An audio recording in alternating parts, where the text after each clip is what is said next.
Today I'm here with Vanessa. Vanessa, you live here in the centre of Mayen and you live here as a couple.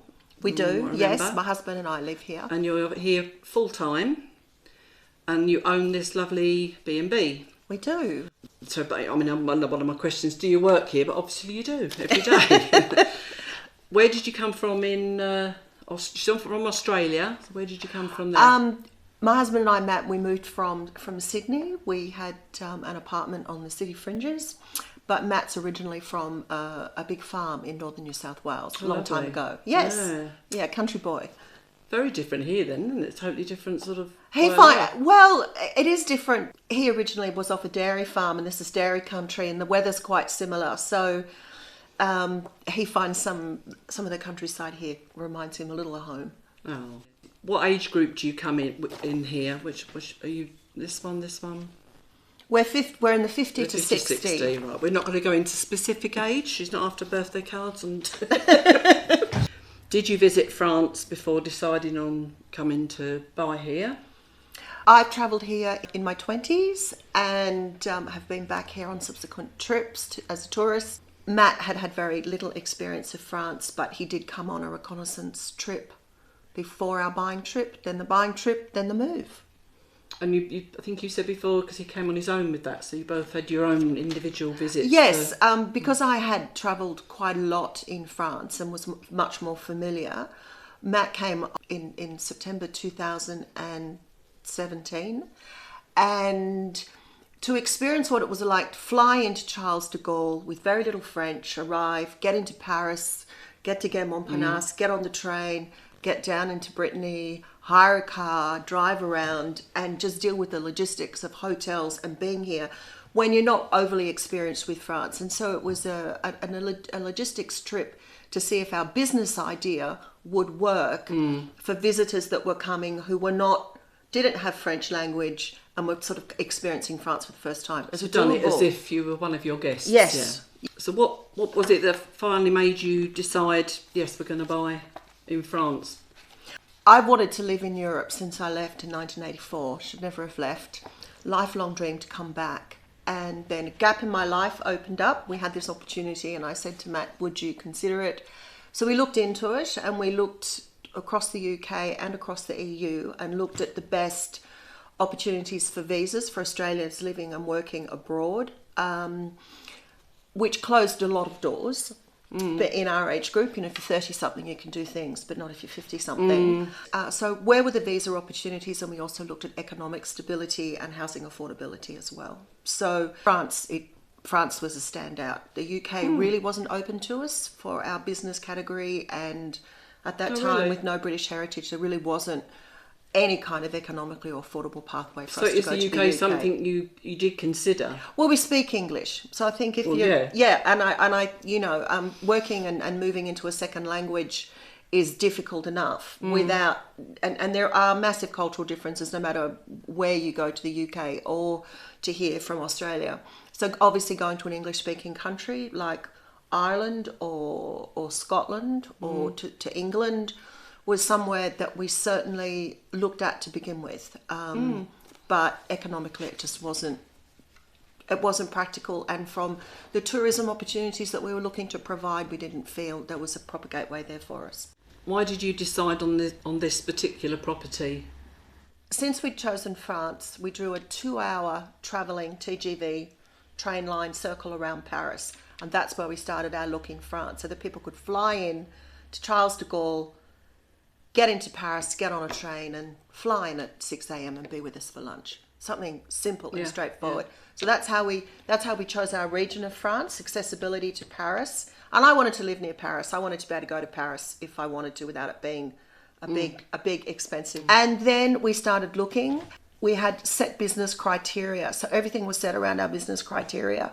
So we had business criteria for travel and logistics, for what facilities we wanted the town to be able to provide and what facilities we were looking for the house to provide. And very quickly we worked out, being in town, if we're just a 2-man team to operate a business, being in town was going to be a lot easier for us and for our guests than being in the countryside. Even though we'd love to have been in the countryside, it just didn't business-wise, it didn't. But you're not far from the countryside, so you can still visit. We can. You're in the centre of a town, which is... We're in a historical... It makes sense for your business. Yeah, we're in a historic town centre in Pays de Loire, and our location is really critical because we're almost on the crossroads here of Brittany, Normandy, and the Pays de Loire region, and we're 30 minutes to the Breton border, we're 15 minutes to the Normandy border, and we sit at the gateway to the Loire Valley. So from tourism and logistics, Maine is a perfect position. It does. I think so. And whether you're travelling from the UK on the train or on the ferry, or whether you're flying in, it's a fantastic location. But so obviously the size of the garden didn't really come into it. But We didn't got want a garden, but it wasn't... We didn't want anything that was... We didn't want an enormous garden, and certainly some properties had enormous formal gardens, and you just, you know, if you're full-time or you can afford a gardener for sure, but if there's two of you running a business, we have to be able to run the house and the garden and the whole thing pretty much ourselves without constantly thinking about whether we're paying other people's wages, etc. So absolutely I wanted a garden space. And this was way more than I ever envisaged that we would be able to afford. Yeah. Oh, really? So was that because you're in the centre of town that you didn't expect there to be land? No. And when you, as you know, Janet, when you're on this square and all the houses are butt to the street in this sort of wall of stone and render, you have no idea the beautiful gardens that are behind these walls. Admit, I'd like to knock on a few doors and to see some. Yeah. I'm assuming that, I mean, and probably, you know, I think I'm right, that there's no regrets about your choice, and you're glad you've moved here? No regrets. I mean, the house is much bigger than what we needed. So we bought far more than what we probably needed. So what was in your mind? You thought maybe 2 up and 2 down, or similar? I don't know what was in my mind, because I don't think I'd seen enough. You know, we've all seen the photos of the beautiful Langiers that are in Normandy and the long stone houses. I never imagined buying a mansion at all. I just didn't think our money would in any way provide this kind of opportunity. It never. So you were walking around thinking, can we really afford this? Well, that was what I said when I walked into the agent. I said, we can't afford this. This is ridiculous. But you knew the price, or you was I knew the price. I knew the price. We didn't have the full asking price. We didn't have that much money. Right. But that's one thing usually, yeah, especially big properties, I think you can sometimes get an offer in, can't you? At the time, the rule of thumb, so this is in 2017, when Mayenne and this whole region was at the bottom of a 15-year slump. 20%, an offer within 20% of the asking price was considered to be quite acceptable. So we were in that range. So you were looking for something already ready to move into? We're looking something that we could move straight into and live in and to be habitable, and something where even if we just got one guest room redone, that we could begin. We could at least begin. Because of our visa constraints, we really had to open our business within a set time frame. We were on quite a strict... Yeah, that was the complication for you, wasn't it? Having the visa and what went with the visa. Yeah, so we're on we applied for what was called an entrepreneur's visa, which people are starting to hear a little bit more about now. Yeah, because I had not heard of it. A business entrepreneur's visa, and our COTTAGE, which is our residency permit, is a talent visa. So you could come in on a talent visa because you're a ballerina or an artist or whatever, but the talent visa also covers business entrepreneurs. But you have to have a unique business idea. You can't just come in on an entrepreneur's visa and just open a chambre d'hôte, because there's hundreds of thousands of them in France, and they don't need to give a foreigner a special permit to come and live here to run one.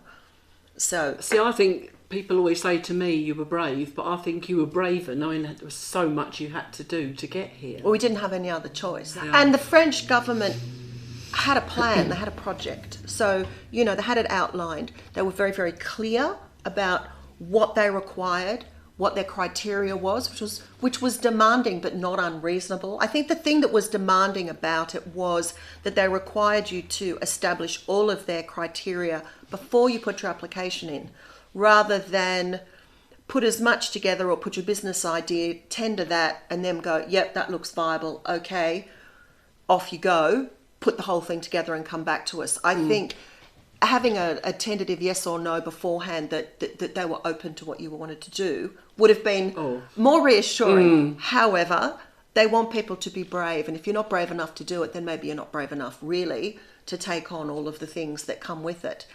And France had a plan. You know, the visa was 250 Australian dollars each or something, so it wasn't expensive. Oh, right. I was just going to say, do you mind telling me? But it wasn't expensive to pay for to lodge. It was, you know, it was a perfectly reasonable administrative charge. We had to do a huge amount of work to put everything together, including a trip to France, including French documents for an Interpol check, bank accounts, all sorts of things. However, it was a clear pathway.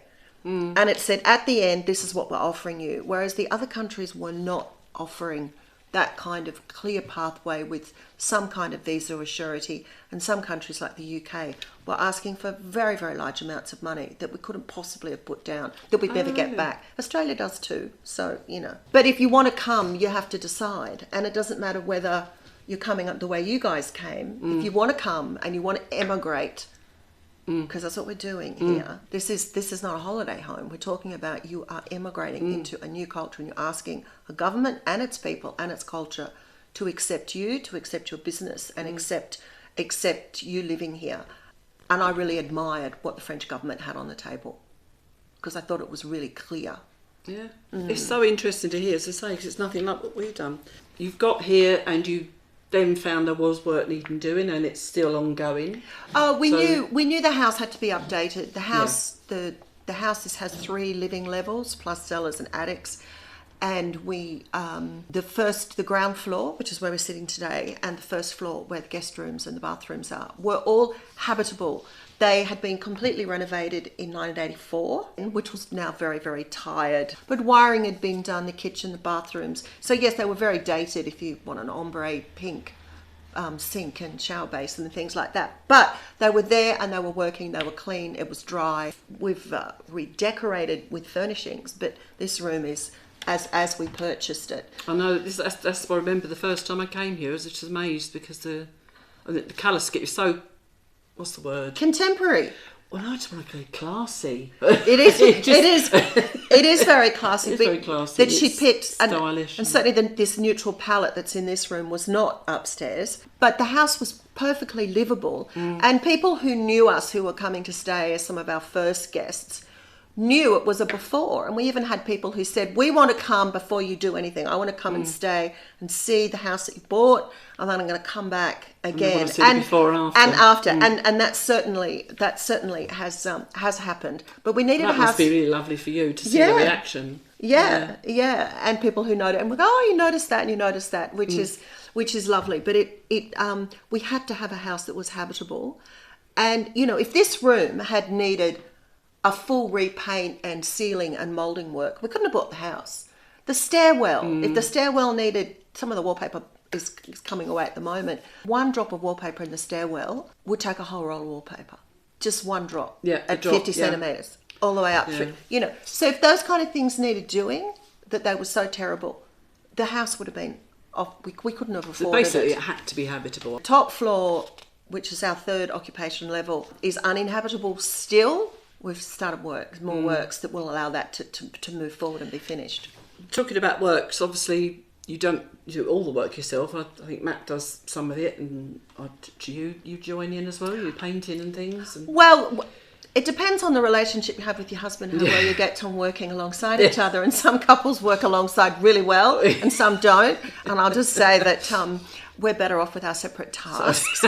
Matt's very talented. That's good, yeah. Raised on a farm. He's Exactly. got lots of skills, and where practical. he doesn't have the skills, we get people in. And for big things like big plumbing works, which is about having done, we've had to get a very, very skilled artisan who's worked on chateaus, who's worked at commercial level, because this is not a domestic level. It's not a handyman level. You couldn't come in and just get anybody to do it. No. We have some handyman that work. They've done a lot of work for us, but they've done 16 or 18 properties throughout the Mayenne. They're used to a lot of the nuances and the things, so that's experience. And then for the painting, the decorating, the woodworking, ceiling restoration, Matt's done all of that. And it's so much, but you can imagine in a cottage, you know, it's good, I mean, like myself, with Duncan, being able to do everything.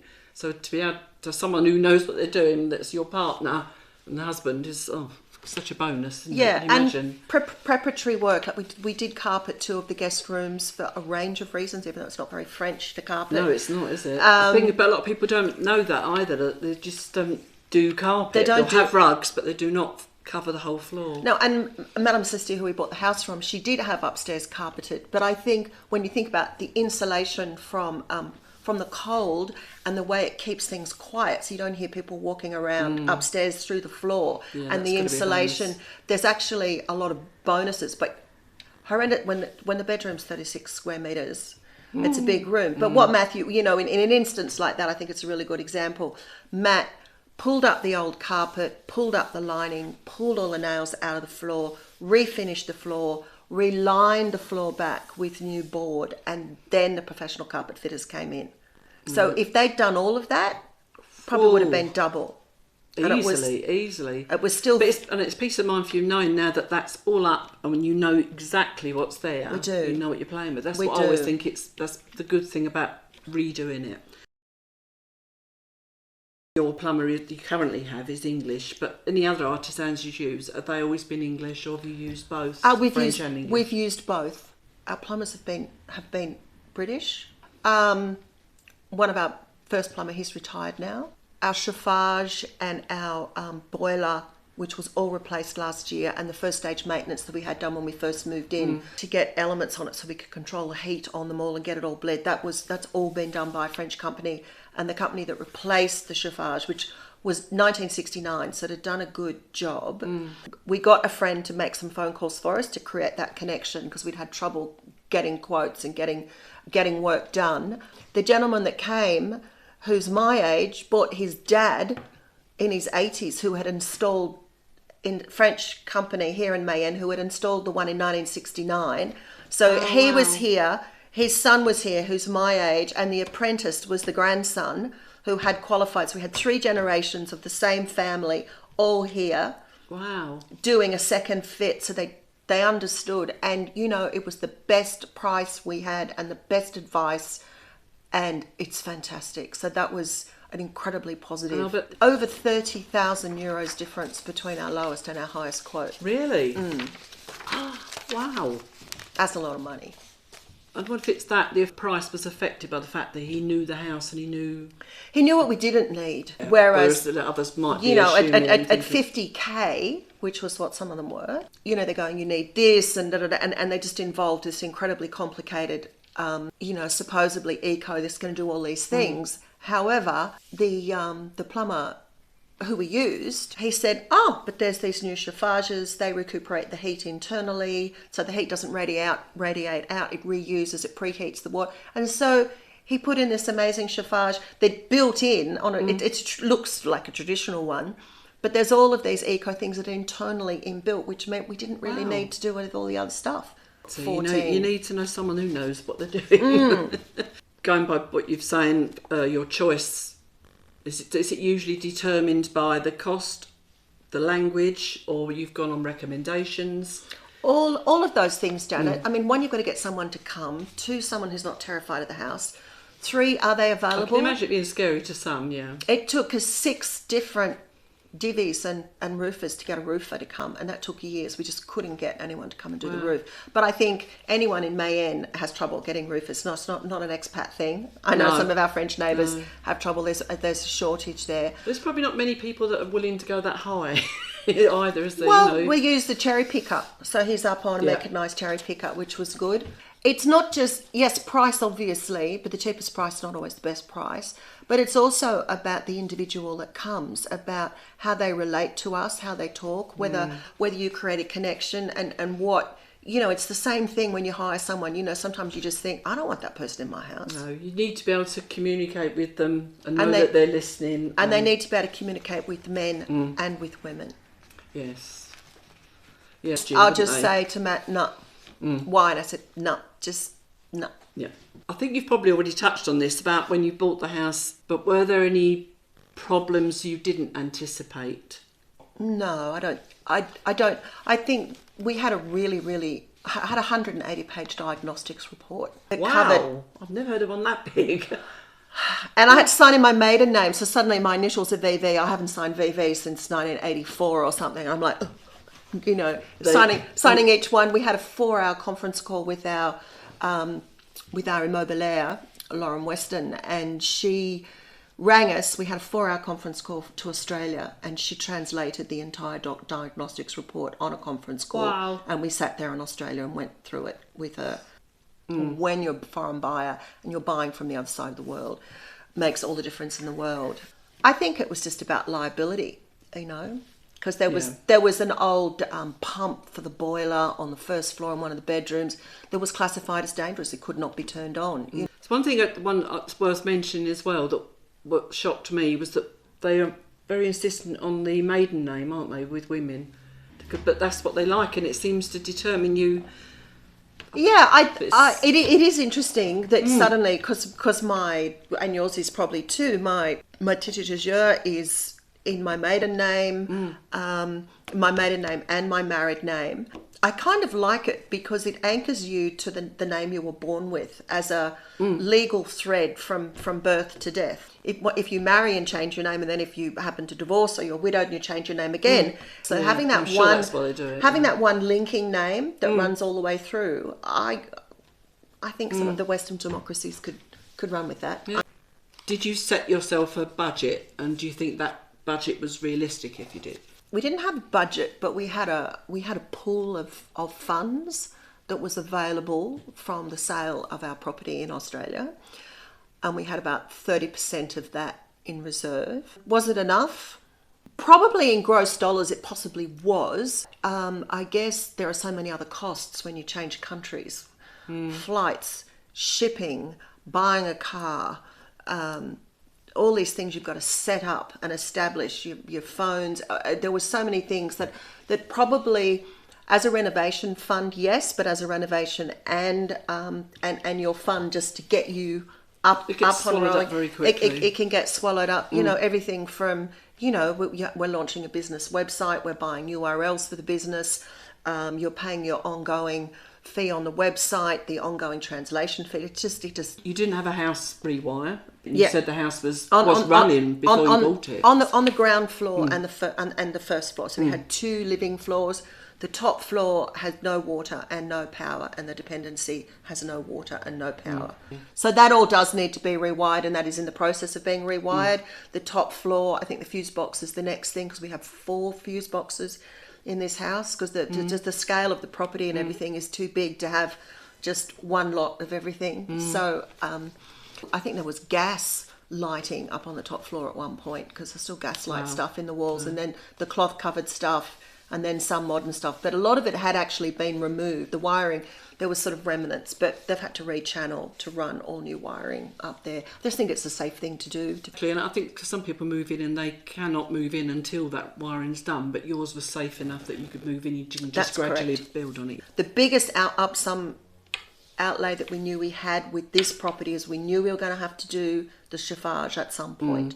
That was the biggest single thing. You definitely need that. Heating is essential in a place this big. Well, our first heating bills, our first year, were horrendous, and we did get it a bit more under control. My next question would be whether you had to have a faucet installed, but if you're in the centre of town, same as us, in the centre of a village, you don't need to have that done, which is another huge job possibly. And it was another plus for buying in town as opposed to buying in... And this house has mains gas. So again, no gas bottle, because our chauffage is heated by gas. Oh, right. Not an oil. Yeah. I never thought of that, because we have to have bottles. In fact, I've got to go and get 2 when I leave here. I was going to say, would you give any advice if they were going to renovate? But you've not really done that. You're just... My advice would be don't. My advice would be, if you've got whatever your budget is for renovating and whatever your purchase price is, put the 2 things together and see what's available. And there are houses that have been renovated that are coming on the market. People are going back to the UK, or people are selling maison secondaires and moving to town, or whatever it is.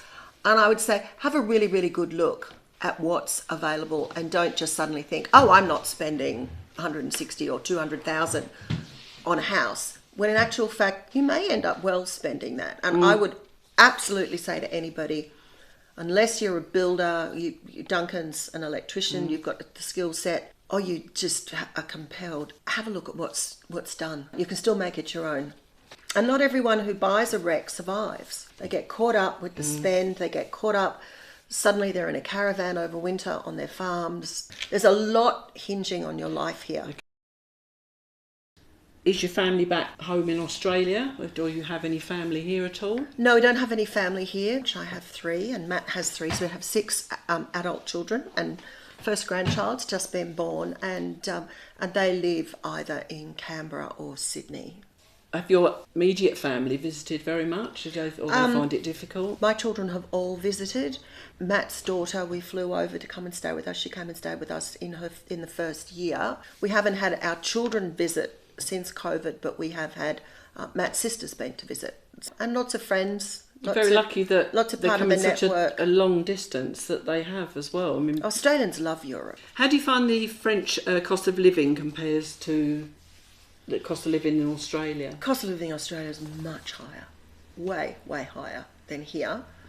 But so many things here, because of the French socialism as a political model, like medical, for example, are so much more affordable.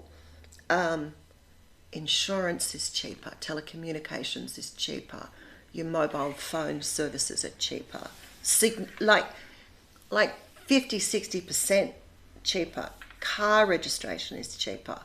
Like, car registration doesn't even compare, it's like 90% cheaper.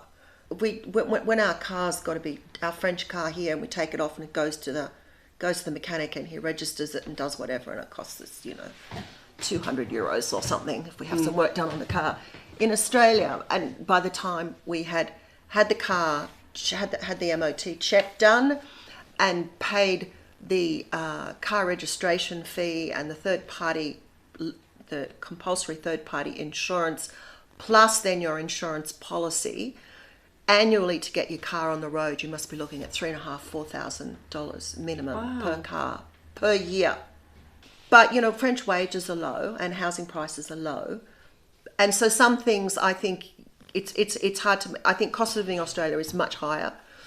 Going out to eat is much higher. Entertainment is much higher. I found it expensive before I left, let alone. But housing in the cities, it's like London. You touched on the carte de jour. You've got that. So you didn't enter down the French citizen route. Well, we're not eligible to. I suppose we weren't eligible to till we'd been here minimum of 5 years. That's I think right. it is. Yeah. So we've just completed that, but we've just renewed our business entrepreneur visas. So, and that's a 4-year visa. To get your carte de jour, was it a difficult process? Did you find the bureaucracy? I think quite common. Initially we found it very, very difficult. This renewal we can now do online, which is relatively straightforward, though we've had some really horrible bureaucratic hiccups that just don't seem to be based on anything that's logical. So we have got hiccups with it. It's all been approved, but actually getting the physical card for one of us out of them is being slightly problematic, but we'll get through that. We'll use we'll have to go, and we've been through all of our possible resolutions, and they just go, it's like, you've got to do this, but you can't do that, but you can't do that because you've got to do this, but you can't do what they say you want. It's just very typical French thing. And we'll go and use our hand-holding service, a French lady here in the Mayenne who helps us with our taxes and all sorts of odd things when we really need someone with a good French brain, or to deal with the tax office or whatever it is. It's and just like a hand-holding. We'll go and we'll use her to get her to sort it out. Is there anything you miss about Australia? Clothing, food? Shoes. So I buy shoes when I'm there. Is that through cost, or you like the style better? Or? I just can find shoes that fit.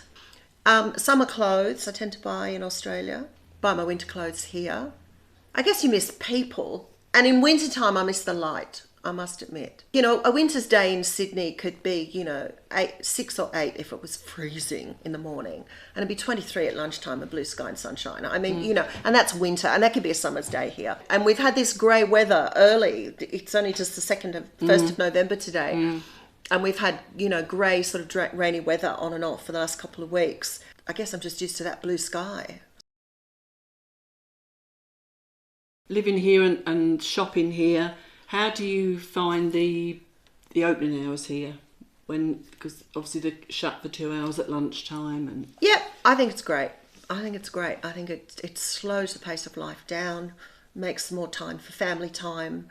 I think the French priority is that you don't run your business 7 days a week, 24/7, because you might make more money. It's about quality of... so many of these decisions are all based in quality of life and family time and children time. Definitely. And I think it's mentally much healthier. We have to adjust because we're used to 24/7. We're used to, very frustrating. You can't go out, not easy to get in somewhere on a Sunday night for dinner or whatever it is. However, it does force you to slow down. The aggressiveness pace of life and the fatigue that comes with the 24/7 lifestyle, I don't think it's healthy. I don't think it's a nice way to live. You definitely don't feel that here. You may in Paris, I suppose, or in a bigger town, but... No, you don't feel it here. No, it's... So I quite like... I've adapted happily. Do you see yourself staying and growing old in France? I can't see myself ending my days here at this point, only having seen and met a number of people who had lived here for 20, 25 years who were going home, wherever home was, when we've been buying things on Marketplace, met a whole range of different people. And seeing people affected by bereavement, losing their life partner, or people affected by chronic illness, people becoming vulnerable, not being able to drive anymore, because driving's a fairly important part of our lifestyle here. And as we age, of course, sometimes we do lose our friends and some of our networks. I can see that there are many people, as they become perhaps vulnerable with age, and not everybody is, but some people are, that they are returning back to a family nest or a community that's more familiar, or never say never. I could end my days here and end up in Mayenne Cemetery, or I might not. I don't think we could keep this house forever because it's too big. It's too expensive to run. So unless you could afford staff, then it's And that's a whole nother legal and bureaucratic obligations. So never say never. Don't know. We won't be here. This house. We can stay here while it pays for itself, but at some point we'll have to downsize. But we bought it for the business, and we bought it to share, for people to enjoy, and that's exactly what we're doing. And I suppose once you've finished the works, if you ever feel that you'll actually finish the works, it'll be able to go as a going concern and... Yeah, it will be. This house would sell really, really well as an ongoing bed and breakfast business or holiday business. But equally, it would sell well for an extended family, because the top floor can function like an independent, self-contained apartment, a really, really comfortable home for a grown-up family. Have you had to use the French healthcare for? Yes, I have. How did you find it? And how were the doctors? I think I found it a lot easier than I expected. We did have help getting on a doctor's books, which really made a big difference. Like just your normal, like GP? Yeah, because you've got to register to get onto the books with a particular doctor, and I know that can be problematic. It is problematic. It's ongoingly problematic for people. And we're on a doctor's books. We've been able to access healthcare when we've needed it. We were able to get our COVID jabs, etc. We were in the system, which was great. We've been able to have all our prescription medicines and things dealt with when we've had some emergencies. The pharmacist has assisted, like I had an massive allergic reaction one day, my face blew up. It's like, what's next? Panic. I broke my ankle. I think it cost me €15. So all those things have been good, though I have a little bit of anxiety around it, but I have anxiety around medical care anyway. Who doesn't? And we manage in the two languages. Matt and I go together so that we both are listening and we're both aware about what's going on with each other, which is something we would never do in Australia, go to the doctor together. But we do go to the doctor together here. Always. No, we're supporting each other, and like you say, if one will know a word, the other one won't. And vice versa. There are people here that hand-holding that you can't arrange for them, but the hospital can sometimes. And I think there's only one couple that do it. I don't know if you know about them. There's an English couple that will suddenly appear in the hospital with you and come into the appointment with you because they've arranged it, because they've obviously cottoned on that you've not got quite as much language, but it's not always guaranteed they're going to be there. I can book her and she can just come. Valerie. Valerie can just come, and I can book her and she'll come and... Oh, I didn't realise she did that as well. Well, if you're paying her for her time, and if you make an appointment and you organise it and you whatever, She's come to an appointment with the tax department with us when we had to have I can imagine that needed, yes. We had to have the foncier tax reassessed on the house, so we had to have the house reviewed. It hadn't been done since 1973, and so she not only did that review, it's quite an extensive form, and it's a full house inspection and dependency. The findings that the tax office came out with were inappropriate, and so she followed right through with us, and we got a fair outcome. We just didn't feel if we had uninhabitable parts of the house that we should be paying tax on them, because under the tax regime we shouldn't be. And one part was classified, which is our dependency, was okay, no, you don't have to pay tax, but they said we could use our top floor for storage, and therefore, even though it was uninhabitable, we should be paying full foncier tax like it was fully habitable, which was not in the spirit of the law. No. But I mean, it's good for people to know though that there are these hand-holding services here that will help as well. So.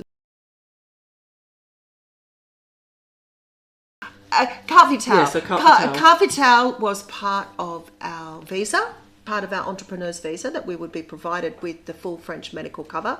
So, we have full French residency that came with our 4-year visa. And mine was approved at the end of 2017. It was approved. It took 3.5 years. They would not dispense them. Eventually, we went to Paris, to a government functionaire to attempt resolution. And they just kept on asking for new documents, new this, new that. No, we don't have this. It just was over and over, repeat. At one stage, Matt sent the documents in for a third time, and he did it, that they had to sign it to say that they'd received it. And she sent it back and said they were insulted that we had done that when they'd already been supplied directly to that office twice before, and they said they didn't have them. So we actually had a really bad time, and it was still another year, so we're 3.5 years. So we were accessing healthcare here and getting our prescriptions and paying full price and everything, but full price for our medical, our prescriptions was still 80 or 90% cheaper than Australia. Yeah. And our medical was, in Australia, along doctor's appointments, $125, and we were still only paying €25 or something to see the doctor. So it was still all very, very affordable, and we weren't denied care, and we still were able to get everything that we needed. When it was looked into from Paris, all our documents were sitting there in the system. So all these renewal letters, everything they were sending us were all untrue. And eventually our file was removed from Mayenne and sent to Le Mans, and our carte vitales were issued. Mine was the longest one coming. My file had to be removed from the Mayenne office and sent somewhere else. And it was done in 3 weeks. That's what never makes sense to me, why one, like Matt would have his and you wouldn't have yours. You just flatly, the person whose desk my file sat on refused to issue my card. Yet they should all have the same rules, the same... there shouldn't be any issues, basically, should there? They refused. It took an enormous amount of effort on our part, because the person in that office had no intention of ever issuing us with that card, which we were legally entitled to. We were paying tax, we were doing everything right, we were contributing to the medical and to the health system and to the community here. No one else I know had that problem. Our French neighbours, who were very supportive, had their own opinions of why that might be, and being foreigners and living in a very big house might have had something to do with it. Who knows? I have my little card now. Exactly, and that's the important thing. It's like, this is like high five win day. I have my yellow and green plastic card. Well, you've got there in the end, but it shouldn't have taken that long. I mean, ours seemed to be simple, but we still waited 18 months plus for our cards. Yeah, well, that's a long time. Yeah, it's still a long and yet time some people simple, arrive here and get them in 4 months. It's erratic and it's inconsistent. If we hadn't been able to access medical care, then all hell would have broken loose. But because we still had full access to medical care, which was extremely affordable in comparison, then it softened the urgency. No one's ever denied anything. So but when you were paying, I know before we got our card, that we was always issued with the feuille de soin, the form that you filled in and then you sent it in to claim it back. Did you get issued those, or is that just the European thing? No, we did, but we just didn't bother. I mean, it was €3 here and a bit there. It was just like, it's embarrassing to claim it back. It seemed a bit embarrassing to claim it back. It was certainly a price we were more than happy and grateful to pay and grateful to have we would say the services. Merci, monsieur. Merci, monsieur. Okay, we'll move on to my section about integrating. Yes. Do you feel that you've been welcomed in Mayenne? Extremely well welcomed. Buying this house has been a carte blanche for us into French homes and French society that we never ever would have seen or experienced. What about expected or dreamt of? It just... I don't think I didn't have a lot of expectation. I sort of thought we'd forge our way quietly and slowly and gradually we'd build a world.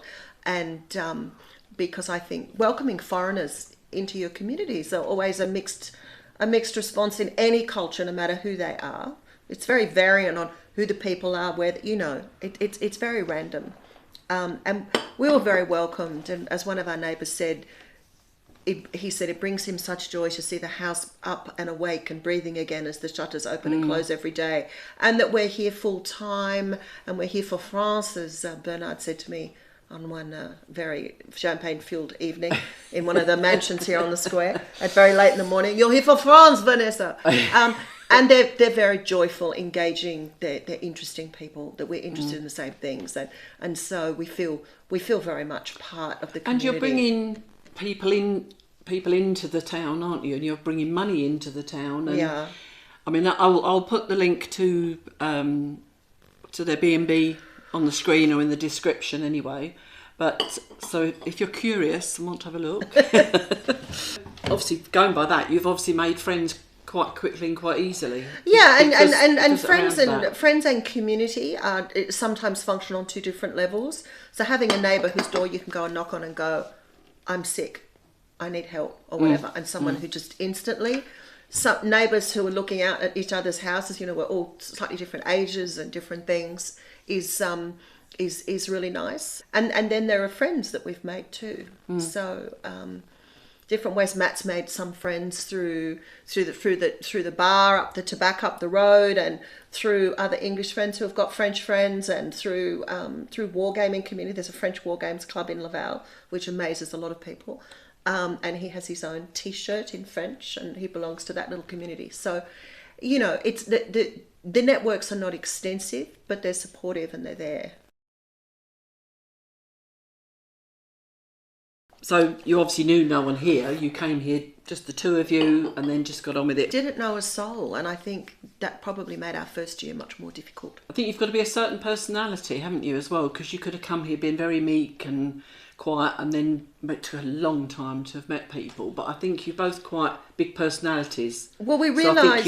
I think we realised, the house for this beautiful room that we're sitting in at the moment. That our house has a very austere exterior, deliberately so.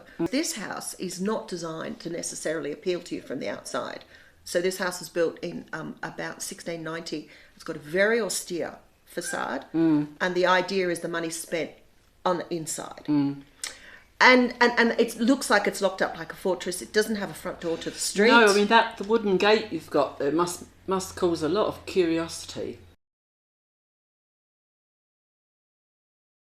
What's behind there? Oh gosh, can't leave it open. Yeah, I'd imagine so. Every time it's open, everyone walks past like this, looking in, which we do too. If anyone's got their gate, anyone wants to know what's inside the gate.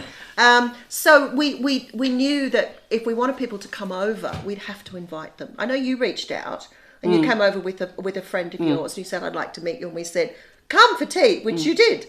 But what we did was we established a thing that if we would invite people, if we'd met them or someone we'd like to get to know, we would invite them over for afternoon tea, just to establish this is how you get in, you're welcome, and we've done an enormous amount of that. And it's good for business as well, isn't it? Because once your name's known, then it's going to get around eventually to everywhere, isn't it? Well, yeah, it is. It's all very well to say Australians are running a business, but if you say, but I've been there, and yes, exactly. We had a visit and it was very nice, or whatever it was. And we knew no one had been in this. This house has had very, very few people in it for decades and decades and decades. Family that lived here were very, very private, which a lot of French families are. And so we really knew we had to reach out. So we have done that. Look, I think it would facilitate all of the all of the complexities, like how do I get EDF connected? Should I have Orange? Do I have fibre? All those things. But in the end, talking on the telephone is always going to be difficult. Having some French is fantastic. You know, we didn't have a lot of French. Matt didn't have any French. And we just soldiered forth and came anyway. We just thought, we'll get what we need when we get here. Let's just do it. If we're going to sit around and wait for Vanessa, who's dyslexic, to learn French, we'll never come.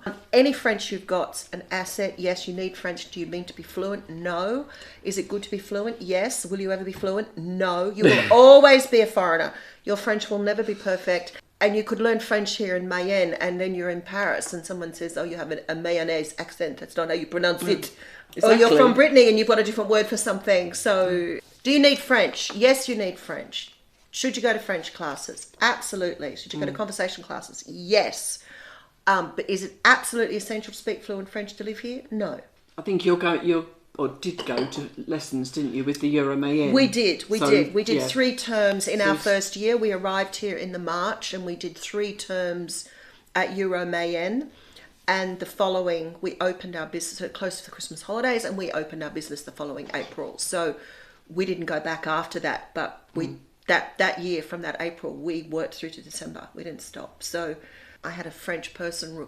I used the Anglo SOS services to get someone to help me formulate a telephone machine answering message, all done in French. Really? Yes, so I don't have to answer my phone, because half of them are junk calls I don't want to take anyway. And I had a few people who were very agitated because they speak so fast, and I just I can't communicate well enough on the phone. I can communicate okay face to face, but not on the phone.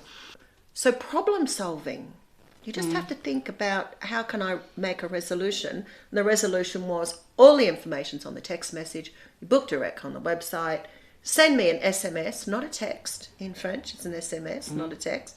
Send me an SMS if you want to send me a message immediately. And that way I can translate it accurately. And then by writing a written message back, I'm not going to make a mistake on a day or a week or a number or a date. So you're similar to me. It's always easier to read it than to hear it. And that's the thing. So we're the same.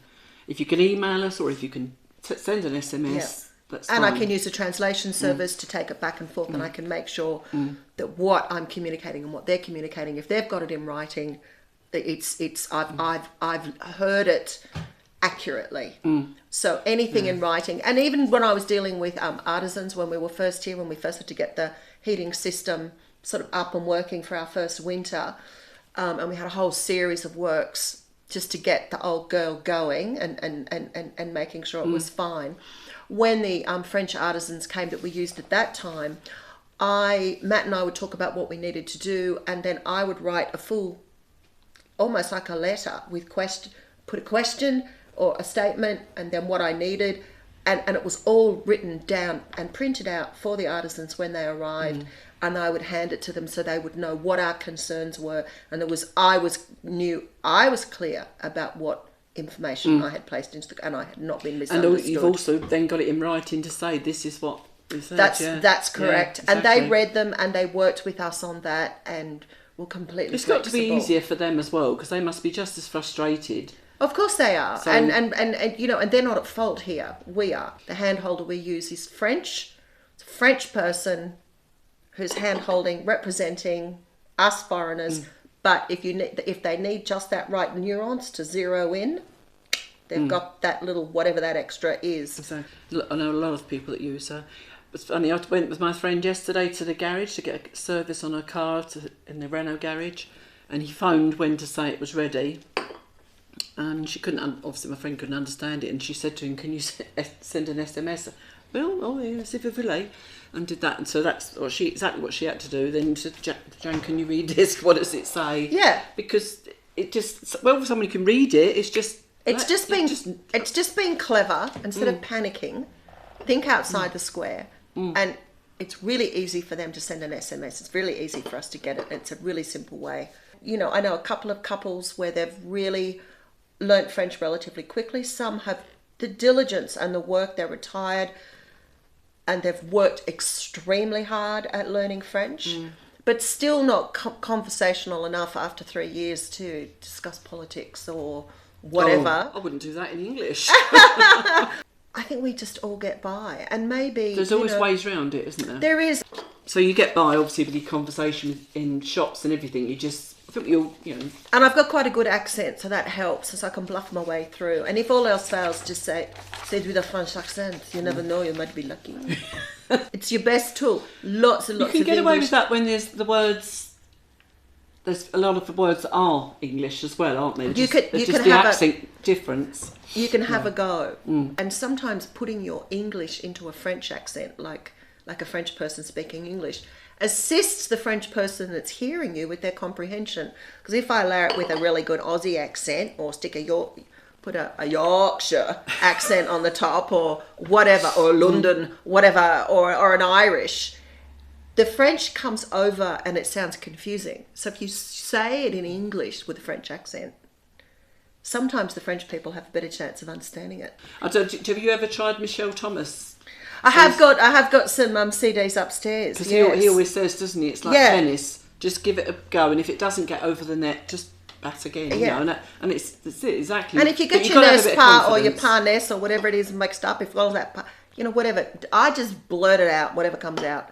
So think, hello, and they go, oh, the boo. That's what you got to do. Exactly. Yeah. But if you say, if you go, bonjour, je m'appelle Vanessa, no one is going to, with an Australian accent, you think you're not speaking French. You're making up these words. Even just hearing you say that, I can imagine from a French person, think, well, if you go, bonjour, even though you think you've said it in French. Bonjour, and bonjour. And in English, if you think about all those all those nuances we have in English, and there's just this tiny sound. So putting on that French accent, that's Vanessa's tip. There we go. All right, I was going to touch on income. I don't really know. It's a difficult one, this. So when you actually bought this place, your way of earning money was obviously doing the B&B. So that was you knew that was going to hopefully was going to support you. So we were under, I think, very similar minimum income limits that the retirees here were under at the time. It's gone up a lot since then. So we had a minimum income that we had to set to support ourselves, which was relatively low, but reasonable, but low. And we have to meet minimum income requirements with our visa, just like everybody else does. But we couldn't afford to retire. Well, it was too tight. The retirement option was too tight. The money was too tight. There wouldn't have been much for it to go wrong. Let's put it that way. Right. We wouldn't have bought this if we were retiring. So we opted to run a business, and we get most of our income that we need from here, but not all of it. So we've had to add to our income. If we worked all 12 months of the year, possibly. But this is our second season out of COVID. We've done well this year, but we're not earning quite enough. But we now have. Matt has a small extra source of income, and now so do I. So that's helped. Yeah, I think you do need a backup sometimes, don't you? I think you need a backup, especially in the gîte and B&B business. I think the object of the business was that the house paid for itself. It paid for us to live here. It paid for the generally all our core cost of living, which it does, for running itself, for being here, etc., etc. But there's always X amount on top of that what we all need for leisure and for a range of other things, and it's not quite there. Yeah, but sometimes you need a buffer, don't you? Something Yeah, you do need a buffer, but I think cost of living everywhere in the world has gone up quite significantly, and the cost of running your property, I think, has got to be one of the big things that you've really got to factor in. And between our foncier tax and our tax bill takes up 45% of what we earn a year.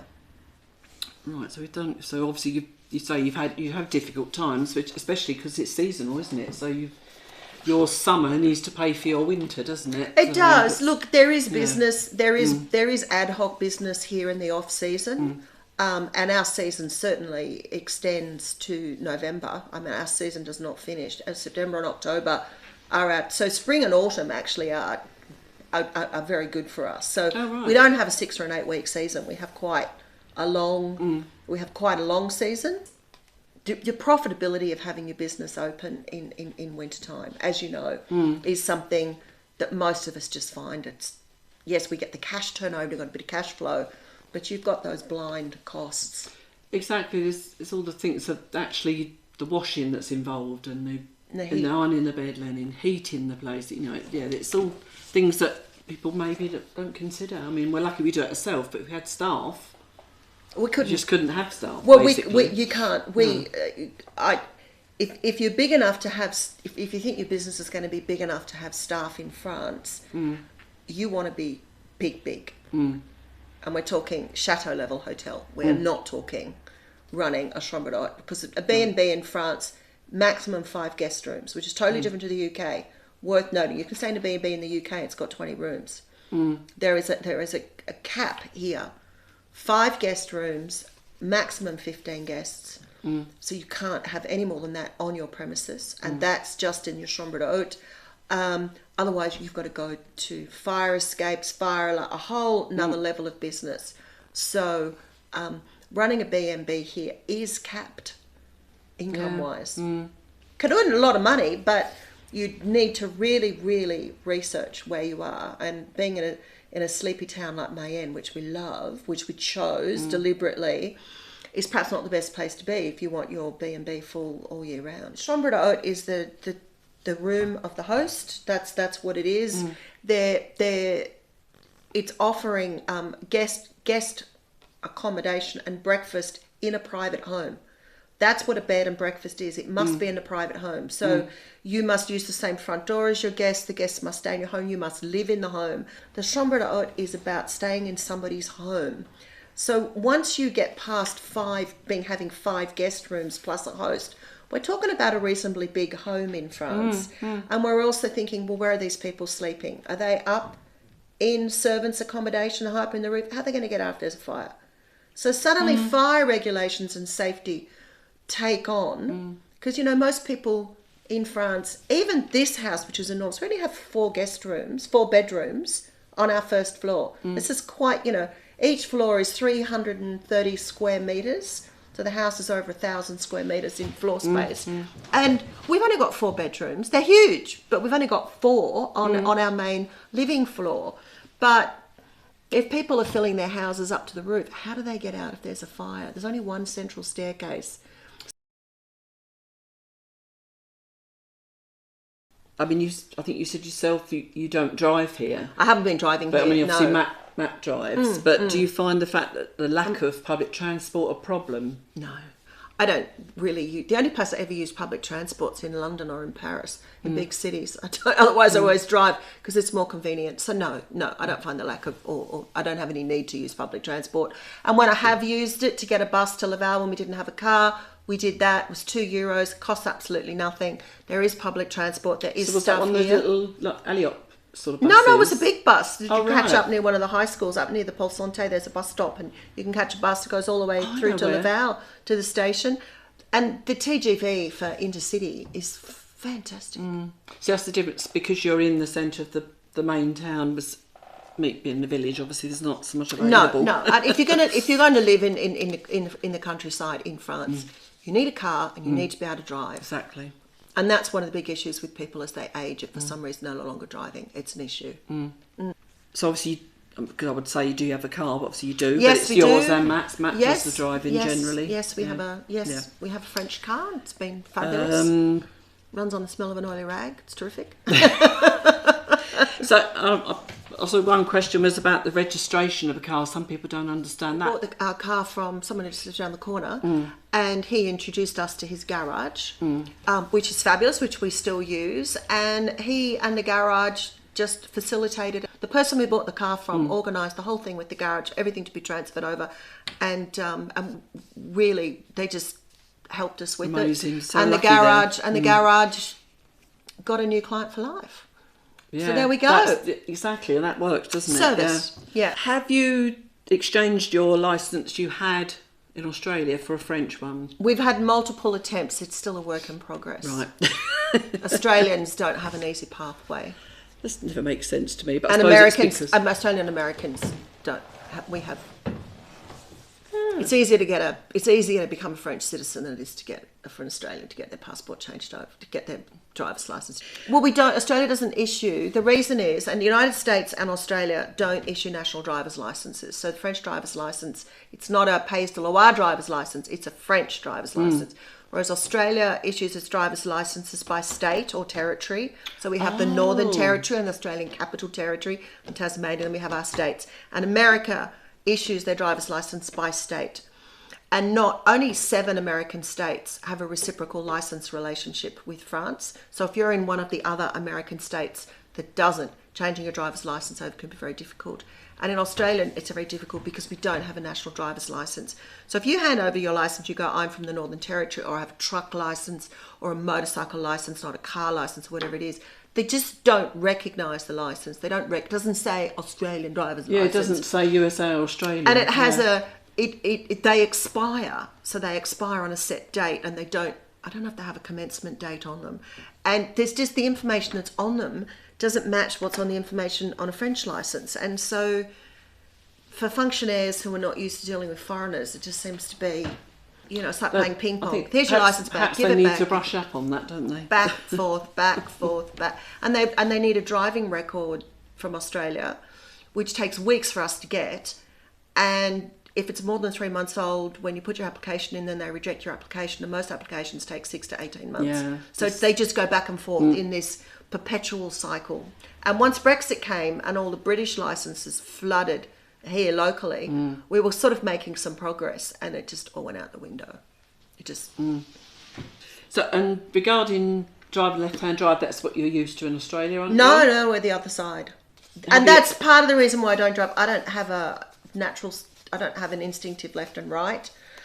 And I do get a little bit spatially disorientated, and so I needed, when I first got here, I just knew that I'd be no good. And Matt's fine.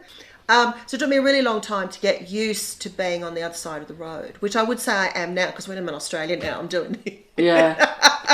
I mean, I've still yet to drive a left-hand drive, I must admit, because I've still got my English car. So but I'm desperate to get into a left-hand drive. I mean, things like overtaking and everything, it's so much more difficult on a right-hand drive. I just think if I had my own little car, my own little car, and I could leave Matthew away, and leave Matthew at home, and just get in the car with a girlfriend or someone, I'd be fine. I'd be absolutely fine. You have the same problem with a backseat driver. I'm not a backseat. No, but there's Matt. Does he? Shocking. Yeah, Duncan's shocking passenger. Yeah. Us women, we could have another whole podcast on what's your husband like to drive with. Does he let you drive? Duncan, I'd just let Duncan drive. Yeah, it's easier. Most of us do. Most of us do.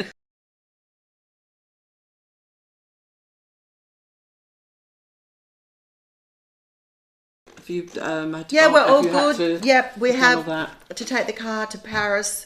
Yes, and I think last time we went to England because we were driving through Rouen, and Rouen was one of the peripheral places that you have to have the emission stickers, and Matt's just done it online, and you get a temporary one that they send you, or you can wait for it to come in the post, but you can just get it, and it's really cheap. Fortunately, our car has an eco function in it, so although it's diesel, it's still compliant, so thank goodness for that. Yeah, because I don't know if everybody really knows about it, but I mean, I don't know the ins and outs. But you don't need one to drive locally. You don't need it locally. It's just big towns are now starting to cut down on their emissions in town, which I can understand. So you've got to have a certain sticker depending on what car you drive. That was in place in 2018 for Paris. Oh, really? It was. I mean, I think we must have gone a couple of times and we never got pulled up for not having a sticker.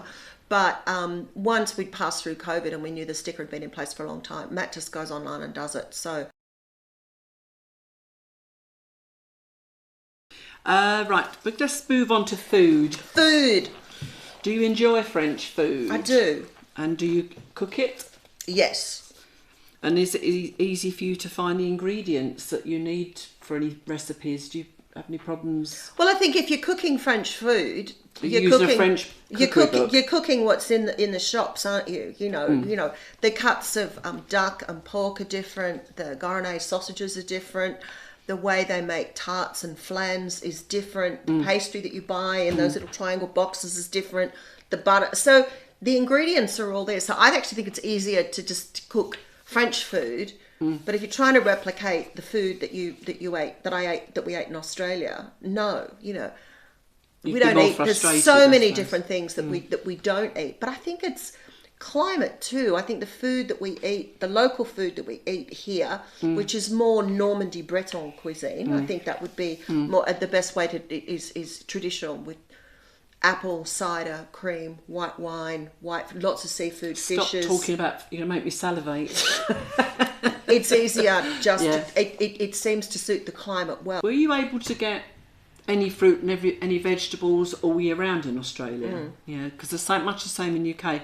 It's much more seasonal here, isn't it? You'll just suddenly see certain vegetables and that appear in the shops.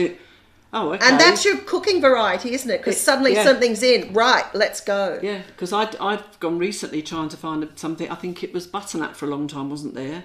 Celeriac I'm using, which isn't there all year round. And no, it wouldn't be. I replaced potatoes with that. So you say you enjoy cooking, so you're not really into ready-made meals or anything like that? No. So would you say you use the foreign aisle in the shop to buy anything particular? Is there anything that you would... Matt does the shopping because he doesn't mind going shopping, so why would I stand in his way? Yeah, we do. Obviously, some teas we buy. Is it more like for your clients? No, but it'd be more for us because right. we use the French tea now for our clients. I don't know, oats, Quaker's oats. Oh, right. But that's in the foreign aisle, I think. And they do it actually. They've got a French one as well. You can get it in Lidl's. It's just obviously different. Avoine, I think it is. Yeah, I think Matt often buys the Quaker's oats. I'm sure he buys odd things. Every now and again, I have a hankering for marmalade, so he might buy me marmalade. We don't buy a lot, but if you want some sweet Thai chili sauce or soy sauce, that's in the foreign aisle. We don't buy a lot, but we certainly buy a few things. Yeah. Yeah, and there are foods where there is the French equivalent. Like President cheese now makes cheddar, but to me it bears, and it's a nice cheese, but it bears no resemblance to an English or an Australian cheddar. No, which is much more piquant and yum. Yeah, I do think English. And so miss cheddar cheese, but I can live without it because obviously there's not short of cheese here. Yeah, I think the foreign foods, whether they be British or Australian or Asian, are all much stronger in flavour than the French equivalent. Yeah. Have you got any frustrations regarding French supermarkets, or you say if you don't shop, it's not really a problem for you? No, it's a lovely relationship with French supermarkets. Packaging, too much packaging. I think that'd be my one thing. Yes, we're the same with the biscuits and things. Everything. Like that. Yeah. It's ridiculous because we don't have household garbage collection here in Mayenne, and we take our garbage to central bins, which are quite close by, and we separate out our recycling and our stuff that's underneath the sink. It gets weighed, so we have a card and we put it in, and it's weighed, and we get a certain number of deposits a year, and then we always get another bill. I didn't realise they started that here because originally I think the bins were free. We had to pay. We've been paying from. We've been paying since we arrived. Oh, right, okay. There must be other ones I'd seen. We've been paying since we arrived, and we usually get a bill for another 100 and something euros every year to say that we've used too much. And we also got a free compost bin and a free scrap billy to reduce our waste. And we have an environmental policy of very, very small decisions, but we do have an environmental policy that comes with our business and about lots and lots of small business decisions, because in the end, what can we do? We can only do little things. Exactly. So we have lots of different decisions that we make, and reducing. We don't use single-use plastics. We don't have little tiny bottles of shampoo in our guest room. Everything's refillable. We don't have bottles of still or sparkling water. We use a soda stream and refill it. So, but that's also about us not bringing all the plastic in and having to take it all back out again. All those little things, and the plastic. Particularly, Lidl's a very affordable place to shop, but I can always tell if Matt's come to Lidl because they seem to have way more packaging, and sometimes what seems to me to be quite heavy plastic. So that'd be my main comment, is that there's still too much food sold in vacuum pack or plastic, heavy plastic. I think they've got better, but they still Yeah, considering they're very much into eco, haven't they? They're doing a lot of things around Absolutely. eco and bio and Absolutely. everything. But that's one thing they're failing on at the moment. I can only ever with the biscuits, when you get biscuits and they're all individually wrapped Yeah. inside. I always just think maybe that's because they're putting biscuits in the children's lunches or things like that, and they want it sealed. I'm sure there's ways around that. But anyway. Yeah, I would like, yes, Matt bought something the other day and I pulled it out and all the biscuits were in packaging and I was like, oh, what, and I sort of was brought to a halt with it. And yes, and I can't see but perhaps they don't open and eat the whole packet. Maybe it's to slow them down because they are very sensible with their eating. They are. All right. How would you compare supermarkets here to in Australia? I think the supermarkets here are great. I love that we don't sell alcohol in the supermarkets in Australia. The liquor licenses are kept separate, which I know is not the same in the UK. So I like that the wine's there in the supermarket, so you can go and you get that buying power. And I think what they've got on offer is generally terrific. And it's, they're like mini department stores, aren't they? The big Hyper U that we have here. You can buy everything from children's clothes to bedding to towels to, you can buy electrical, you can buy anything from I have a Santa that's about this big that stands in the window. He's in grey and white. He's in the same colour as this room. And he sits in the window every Christmas. Bought him at the supermarket.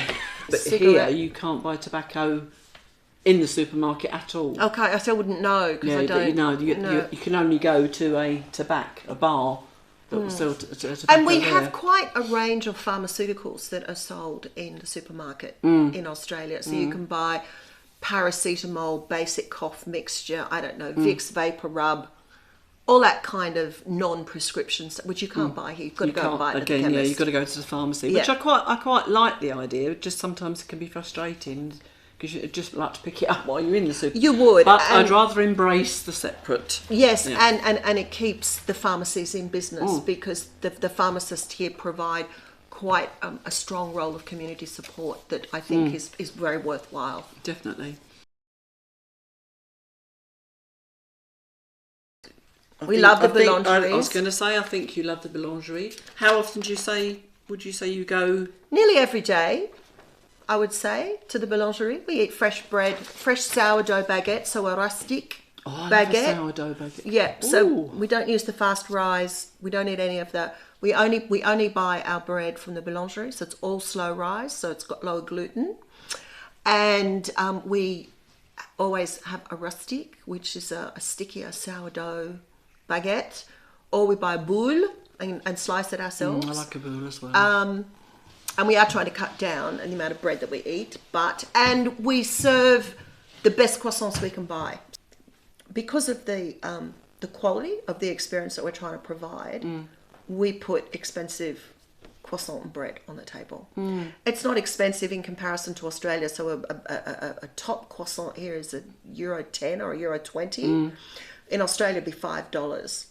No. A croissant. And that 6 years ago. Wow. So for an Australian or for our inbound English-speaking guests, if we're going to give them a croissant, it's going to have that crunch on the outside and the soft on the inside, and you can taste the butter. It's going to be good, and we hand pick our bread. So, and sometimes if people are here for a week, we might buy pastry some morning or something. We might put something a bit different. But that for what we charge, the bulk of breakfast cost just from the boulangerie. Yeah, because I always used to think that it was expensive, but I'm probably comparing because I know in the, like it's in Ypres, you can get a packet with them all in. You can. But they're about half the size and they're not so crispy, are they? It's Look, the bread from the supermarket, a lot of it's baked on site. It's excellent. Some of the cakes and pastries and things that they have there, sometimes you can't taste the difference. I've done a taste test on the Bûche de Noël at Christmas time and bought a €25 one from one of our boulangeries here. This was one that's just down on the town square opposite the cinema. And there were a beautiful pâtissière cook there. And then I bought one from Hyper U in this little plastic container, put them out, served them. Not the same flavour. They're identical. Wow. They didn't taste any different, really. However, with the croissant. I'm a snob, and if I'm going to have those 400 calories or whatever it is in a croissant. Is it really as much as that? No, I don't think it is. Maybe 300, Please, 300, 300 calories for a croissant before you put butter and jam on it. I'm going to make sure if you're eating one in my house that you eat the best we can put on the table. It's funny you say about putting butter on. I've been doing some research regarding some other videos that I'm putting out, and one of them was that you never put butter on a croissant because there's too much butter already in it.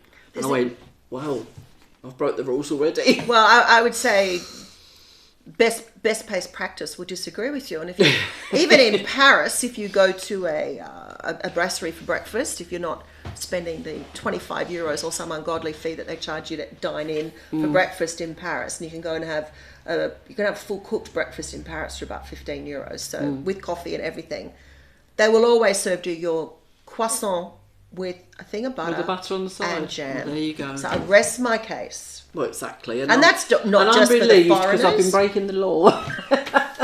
We very rarely would have people who don't have butter, and that's across French and English speaking. Well, yeah. And the only nuance is, there's big discussion in the Australian community, is it's a terrible thing to put Vegemite on a croissant. Oh, yeah, I can understand that. And you know what? Australians love Vegemite on croissants. It's one of the great things. Have you got Vegemite, Vanessa? Yeah, we're sick of confiture. Have you got Vegemite? Yes. Like, we are the only B&B in France that I know I of have to say, I think I would enjoy that. that can provide Vegemite for breakfast. Well, it just shows you what information you get from Google is more tradition rather than what actually happens, isn't it? Well, I think croissant originally, or even your bread that you would have, because when I first came to France in '84, you didn't even necessarily get coffee at breakfast time if you stayed in a hotel. You got chocolate, not coffee.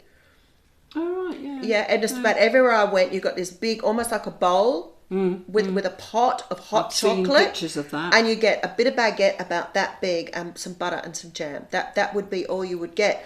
But if you were staying somewhere upmarket enough to actually have a croissant for breakfast, which I wasn't in 1984, it's all dipped in the hot chocolate. Yeah. So you wouldn't put butter on your croissant if you're dipping it in the hot chocolate. So well, some might. I wouldn't. I suspect that the tradition has evolved and changed with time and fashion. All down to taste as well, isn't it? Not everybody does things the same way, you know. But yeah, no, I've seen people do that, and I mean, I must admit, Duncan, if he buys a croissant, he'll eat it just as it is because he says there's enough butter in this.